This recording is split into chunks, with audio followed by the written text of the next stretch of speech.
Welcome back. Hey, Technical Brad here. Okay, so one of the upgrades we are going to do to the David Brown 880, we have some parts here. We are going to convert it over to the cold start system. And here we have our thermostat heater plug. We have a new ignition switch. We have an inlet manifold that has the provisions to screw in the plug. What else? We got a piece of copper pipe to connect it to. Now this system utilizes the diesel fuel, and we're going to make, hopefully, what we got here is what they called the reservoir. We couldn't find a reservoir because there just wasn't any used ones around. I tried a couple different places. So we're going to have to kind of come up with our own thing to get the diesel fuel from our leak-off line, or return line, into our fuel tank back to this plug where it is injected through the end of it here. It connects in, and then it'll vaporize and inject that in there a little bit. So this is one of the things that we're going to do as far as the upgrade goes. We can see that our original one, see, we don't have any way on our original inlet manifold that it wasn't provided in the casting for the threaded part to screw in the valve. Now we do have the upper part here. This was the the ether plug is what they called it. So you could unscrew this, and there used to be like a felt piece on there, I believe it was, and you could squirt that with ether, screw it back into the manifold, and then that would help, of course, to start the system. Yeah, I suppose if you didn't have the hood on it, it would be easy to do that, but of course with the hood on, that was pretty difficult to do. It also, of course, has the cold start down here for the injector pump. And you turn this, it's about a half turn there, and that advances the timing on the injector pump so that it fires the fuel in it quicker. It's supposed to aid in cold starting the tractor. The problem we had with that is our hood went pretty much right through here. And then we had our Freeman loader piece went pretty much right through here. So it didn't leave very much room to reach under here to turn this. Even without the loader on here, it was difficult enough to get under here. But with that loader subframe on there, it was just too difficult to do that. So I never really utilized that. But anyway, that's one of the upgrades we're going to do to Brownie. And we're going to get into all of that when we come back. So the first thing I'm going to do is I'm going to clean this up a bit. This is used. This is off of an 885. It is the exact same manifold, the exact same number, which you can't really read it here, but the part number is the same on it. We got this used from Eastern Triangle, which is out of Florida, here in the US, and they had dismantled one. There was actually, like, I think 3 of these available, and they had the lowest price on it, basically what it boiled down to. So anyway, we're going to take a wire brush, and I'm going to clean this up a bit, and we'll check back in and see how that worked out.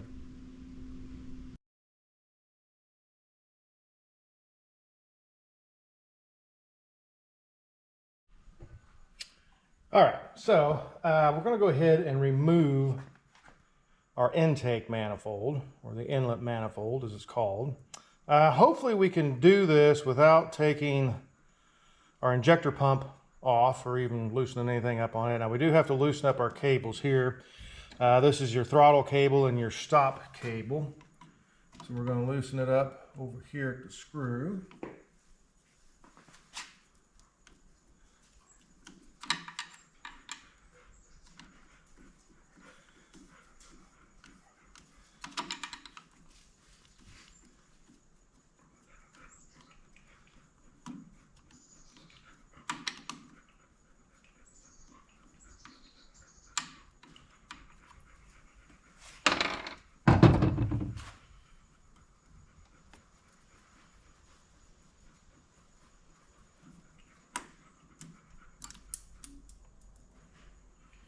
And that should allow that to drop far enough out of the way that we can get in there, I hope.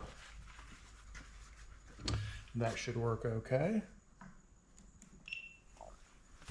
And we're going to remove our air intake hose coming through the radiator here.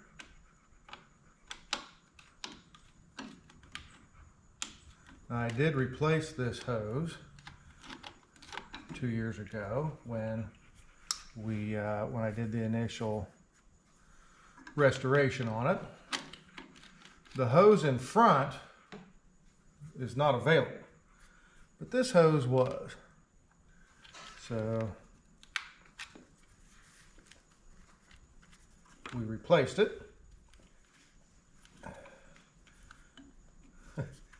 Boy.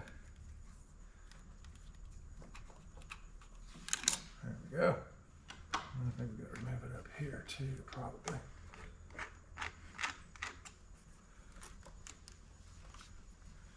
That really stuck on there. Like so.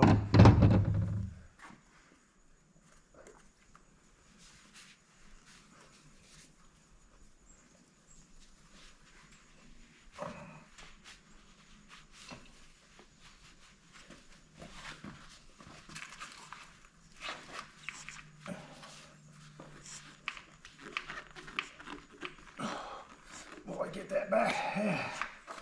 Far enough off of there, like so. Man, she's really stuck on that one.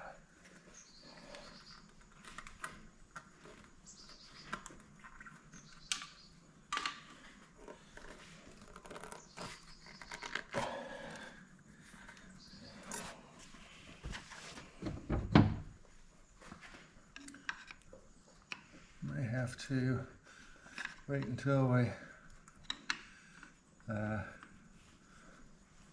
get the inlet off before we get that brake loose. It's really stuck on there. Now we did paint this prior to installing the hose. I was thinking I taped it off and I didn't, paint all the way up to the end of it. There we go. And I did. Okay. So we got that off of there. And we look in here, get these clamps off, just like now.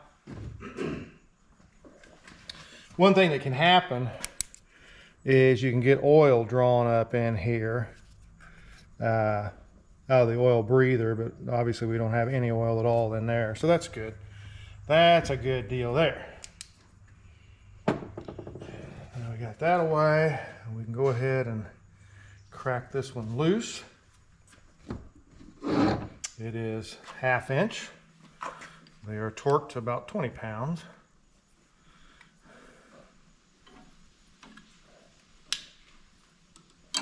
And cut a little bit there. And these are just, a couple inches long there. About a 5/16 bolt, it looks like.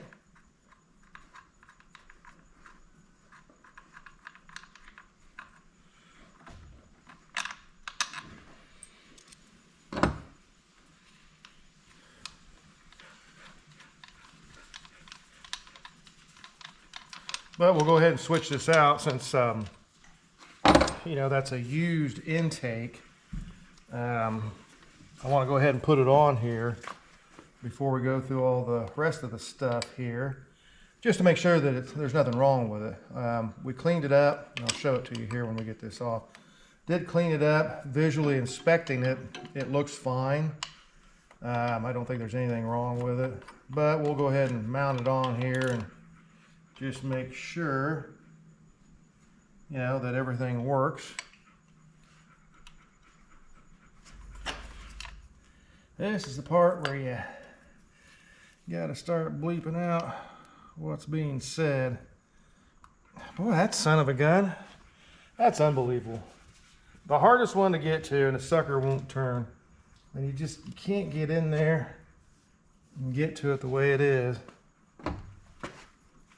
I mean, it's loose, it's wiggling around pretty good. By God, the sucker won't turn, man. Did I kill you to turn, huh?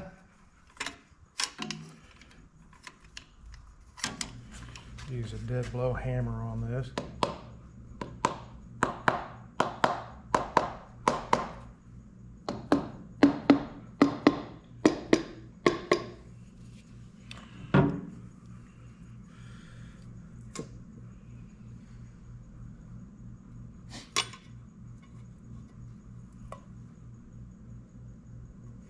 Kind of like so.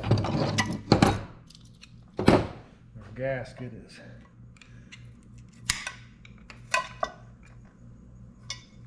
go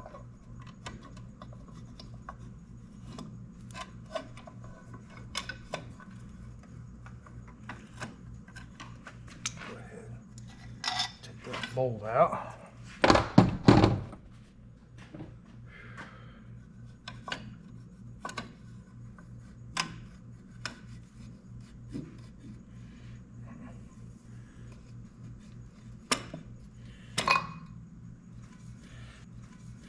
Like so.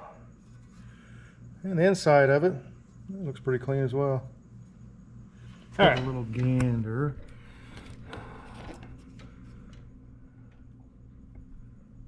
Inside there, which is really hard to see what's going on. That's your valve in there. And all these ports, I mean, they look good. They don't have any oil or anything on them, which is good.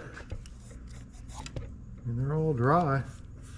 So obviously we're not getting any oil coming in, you know, from the inlet there, but we'll get cleaned up and then we will check this out. As we look down in here, we got a little bit of dirt and crud building up on our surfaces down in here. I imagine that is, you know, a little bit of oil probably leaking out of them inspection covers there. We also have, of course, our fuel. We're leaking fuel out that top bolt there that holds the fuel filter on, assembly on there. But yeah, so, I mean, it's not too bad. It doesn't look like there's some liquid down. It doesn't look like there's anything on that side down through there. But it's definitely dirty, and I got some buildup back of that filter, which it could be just diesel, you know, coming out of these filter housings and units there. But no, inside our head looks really good. Everything's looks pretty good. So we're going to go ahead and put this thing back together with the replacement inlet manifold. Replacement inlet manifold that we have on here.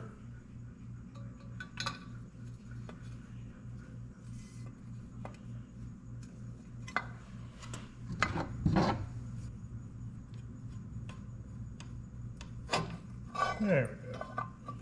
There we go. Now what I'll do make sure I didn't get no paint scraped off and dropped in there. All right.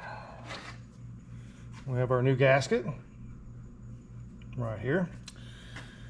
Yeah, I'm not using gasket sealer on here. Hopefully that's not a mistake, but I feel like we shouldn't need it on there, hopefully.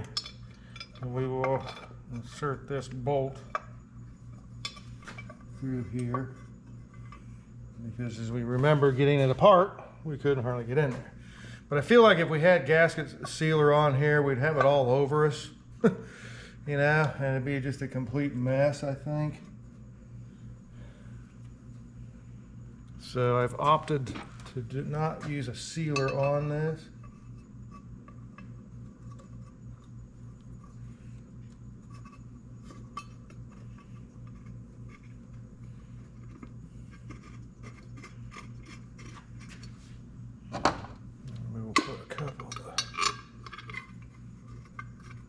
Upper bolts in here so that everything is lined up. Obviously I didn't paint this as well. It is aluminum, an aluminum casting, and I thought, you know, it probably doesn't need to be painted. And I don't have any paint left, is the main reason. Back in the hot rod days, we wanted a aluminum intake on our cars, didn't we? That was cool. And we got one here on Brownie.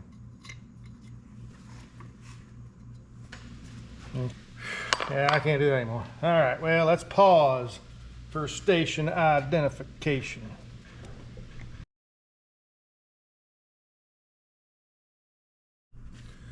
So we'll see how close we are here.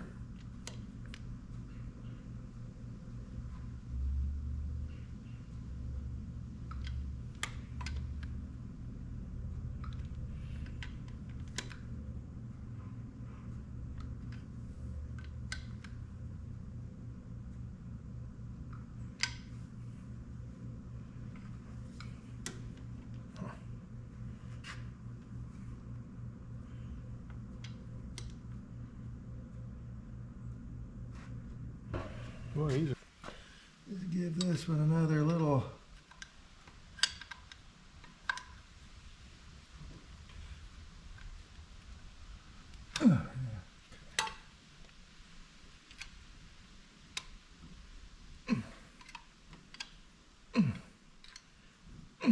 Boy. Oh, boy, son of a bitch. Go get him, Beckley.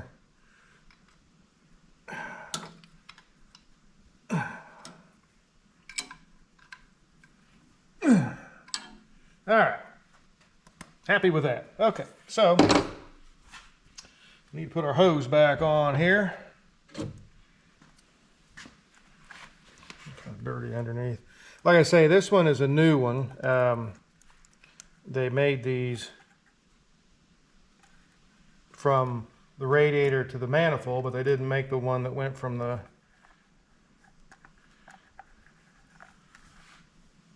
radiator out to the other one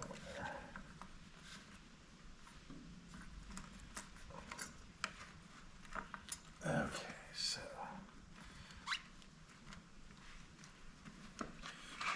boy, you just gotta fight it, get it bent, and get it on there like so. Wiggle it on where you gotta have it. Nothing easy to it. Go ahead and put our band clamp on here. That was stuck on there pretty good. What kind of rubber they used on that, but a lot of this stuff you've got to get it heated up, you know, for it to really stick. I've had radiator hoses and whatnot on cars that they were sealed and then all of a sudden they're not sealed, so you can see what I'm doing a little bit. So we just gotta put the bracket back on there, push it through. We just got a flat washer that goes on there. And a little nut.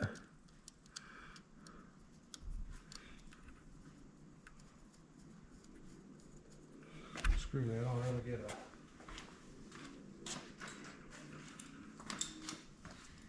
a pliers.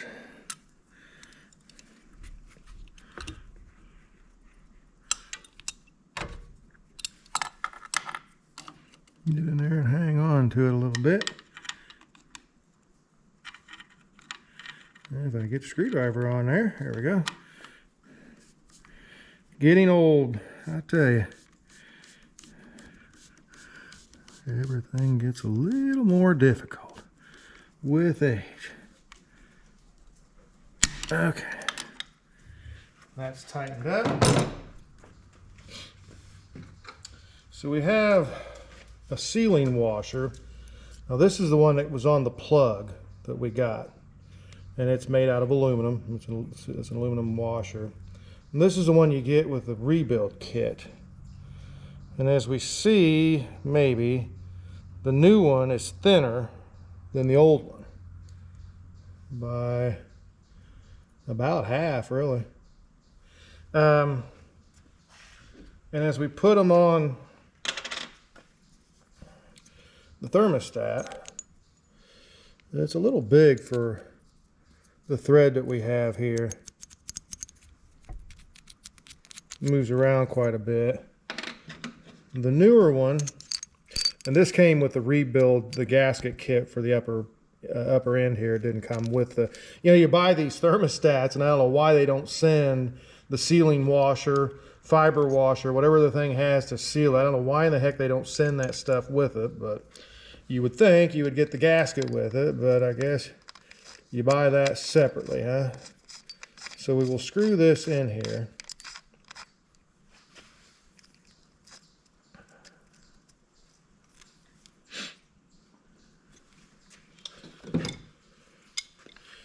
Take our trusty wrench.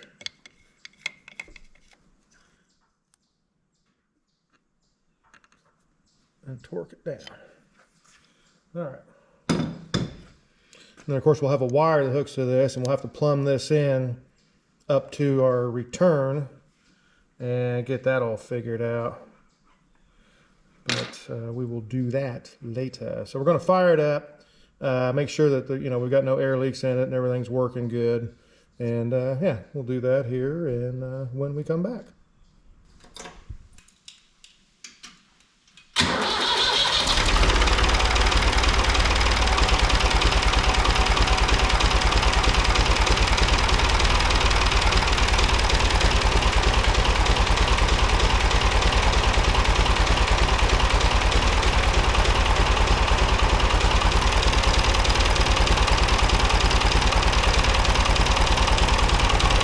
Looks pretty decent.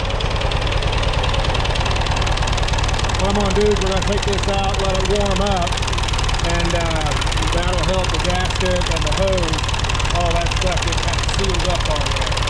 So we'll do that and